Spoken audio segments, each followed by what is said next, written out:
In a recent update to RealTest, Marston, the creator of RealTest, added a really powerful systematic trading strategy development tool, which is a overfitting score or overfitting analysis.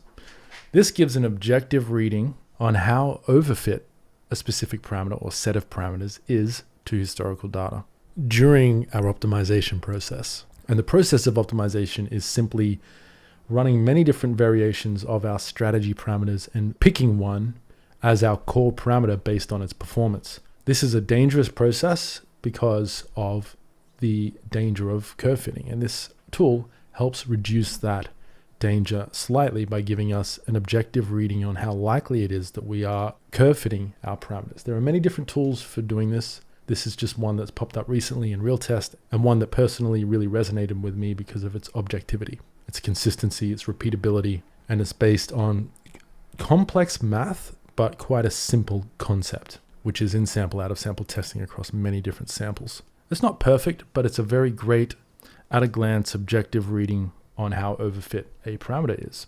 Now, I am by no means an expert on this, and I'll keep saying this throughout the video. I'm just a guy that's just learning this stuff alongside you guys.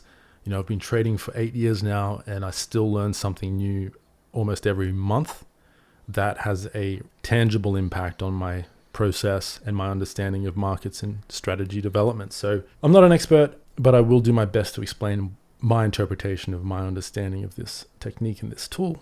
Check the comments below. I'm sure if I make a mistake, someone out there will correct me. And I appreciate that correction because I want to give accurate information. And it's hard when you have a brain like mine, which is not mathematically oriented. But I've read through the paper and I'm going to do my best to explain my understanding of this. So let's get into it. So first of all, this is how you get this tool or feature to work in RealTest. There are two methods. You can explicitly define the optimized settings in your script like this. Set opt overfit to true, and the block number, I'll explain that soon. It's I believe it's 16 by default, and it's optional, so you can have that omitted if you want to. Another way to get this to work is run the optimizer and turn this setting on here in output, overfitting analysis, and you can change the block numbers here. Now, obviously this tool is going to require RealTest and a high quality data source. I have a video somewhere on my channel on how to set up RealTest and install it and connect high quality data to it. So go and check that out if you're interested. This tool is based on a white paper that you can find here. I'll link to this below. And it is a white paper on a technique for determining the probability of backtest overfitting for systematic strategies. It's purely for financial markets and for backtesting financial trading strategies. Many investment firms and portfolio managers rely on backtests to select investment strategies. This white paper proposes a general framework, or a system, if you will, a system for systematic trading strategies to assess the probability of backtest overfitting, or PBO. So the chance that your parameters have been overfit or curve fitted to the historical backtest. In other words, is your parameter, especially if you optimized it and selected the best performing parameter, is that a true genuine edge in the markets, or is it just pure to random luck and you just simply picked the luckiest parameter and not the strongest performing parameter? This is obviously a rabbit hole that you can go down indefinitely, and you can get analysis paralysis with this. That's why I like to stick to simple strategies and robust strategies rather than getting too complicated with machine learning and all the stuff that's out there. I like to know why my strategy makes money. Then I know when it's not making money, why it's not making money, or in other words, why it's in drawdown, and I can have confidence and stick with it. For example, if I have a simple, robust trend following strategy and it's not making money and the markets are in consolidation, it's obvious why it's in drawdown. If I have a strategy with 20 different parameters using Fibonacci levels and MACD and RSI and different moving average crosses, and it's all this hodgepodge mess of indicator conditions, when that stops making money, I have no idea why that might be. So personally, the strategies I develop are usually quite simple in nature and robust, and that makes this entire process significantly easier for me because there are fewer moving parts in my strategy that are susceptible to curve fitting, and that's what makes this tool particularly powerful for me in my process. Go and read this white paper yourself if you're interested in this stuff. I highly recommend you do. I'm going to do a pretty poor job, I would say, of summarizing this, but I'll do my best. Now, As I've said, I'm no expert on this. In fact, there is no chance I will ever understand the mathematics behind this process, but I'll do my best to explain what I understand about what's happening under the hood in layman's terms, very layman's terms. Basically, RealTest, when running this process, will take the results of all of my optimization runs. So I select a parameter I want to optimize, I run the optimizations with overfitting analysis turned on, and what's going to happen is it will split the full history into this many chunks. It chooses 8 chunks as the research data or in-sample data, and the other 8 as the test data or out-of-sample data. So RealTest will split the full backtest history into 16 equal chronological blocks. It will choose 8 blocks as in-sample and use the other 8 as out-of-sample.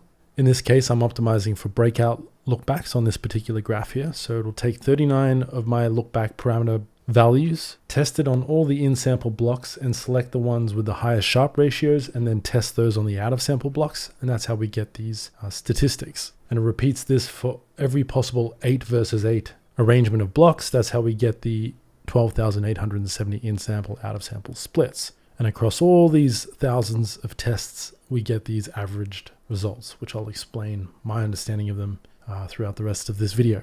And the overfitting score displays how often the value that looked best in the in-sample data turned out to be no better than average in the out-of-sample data. So the higher this overfitting score number, the worse our in-sample optimized parameter performed in out-of-sample data, and the optimizer is not reliably identifying which parameter value is the best.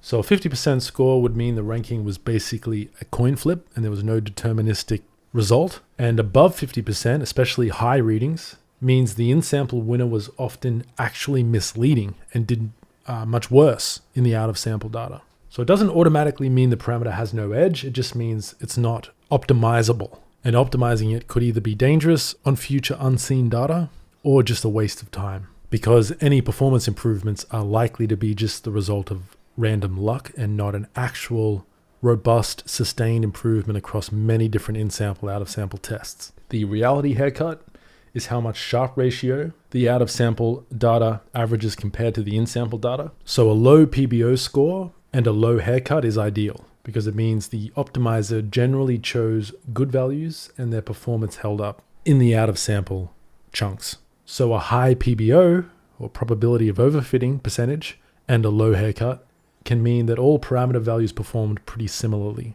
and the exact winner in the optimization process is unreliable based on the Sharpe ratio. And the chance of loss is how often the selected optimal parameter on the in-sample data produced a loss of capital on the out-of-sample data set. Now, the paper does distinctly warn against optimizing your strategy to reduce these numbers or improve these numbers. That's just another form of curve fitting.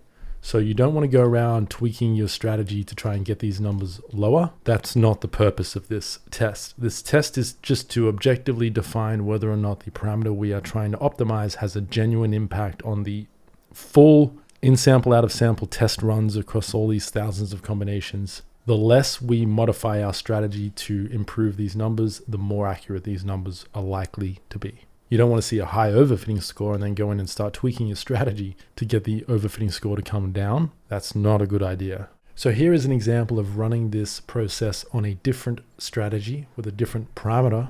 In this case, it's a look back for breakouts between 10 and 200 bars look back. This is the optimization result from 39 different tests, 39 different variations of that parameter between 10 and 200. The overfitting score is quite high and the reality haircuts are reasonably high. My interpretation of the paper and what the correct response to this should be is that a high score means to just stop trusting the historical winner. So here is the list of lookbacks and how they perform.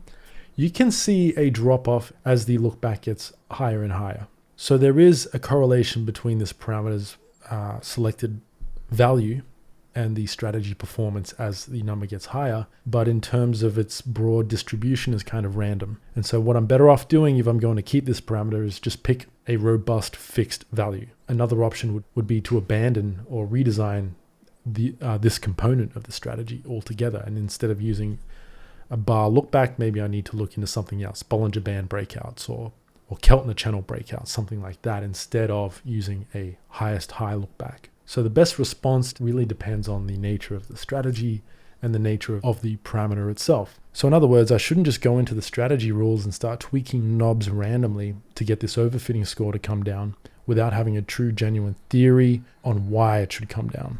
If I just start randomly twisting knobs to get these numbers to look better, then I'm simply using an anti-curve fitting tool to curve fit my strategy, which is against the entire purpose of this tool. In this case, it's a breakout trend following strategy, so it does depend on breakouts. So I need to keep some form of breakout parameter here in the strategy.